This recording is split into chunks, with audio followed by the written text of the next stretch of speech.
morning, everyone. Thanks for having me. I also want to thank the bill sponsors. My name is Kenneth Nixon. I am the Director of Outreach and Community Engagement with Safe and Just Michigan. I am also an exoneree. I spent almost 16 years incarcerated for a crime I didn't commit. And upon coming home in February of 2021, this was an issue that directly impacted me.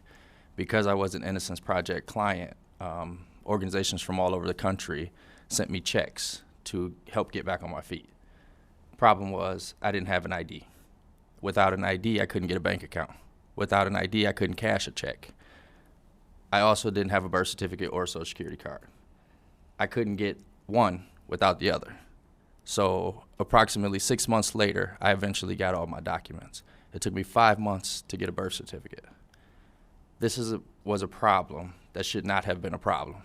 I spent almost 6 months trying to reprove to the government that I was the person they had in custody for almost 16 years. I could not help myself upon my release because I didn't have documents to show the government that I was the person that they had in custody for a decade and a half. It makes no sense. These bills would allow access to regular citizenship. When you walk out of prison and you don't have documents, you are nobody. You do not exist in the state of Michigan. For the panel, for the speakers that are here today, that with the law enforcement background, we all know that you can also be detained without proper identification.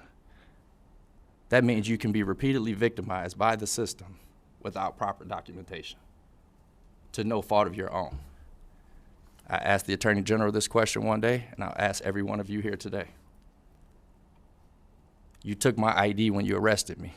Why didn't you give it back to me when you let me go?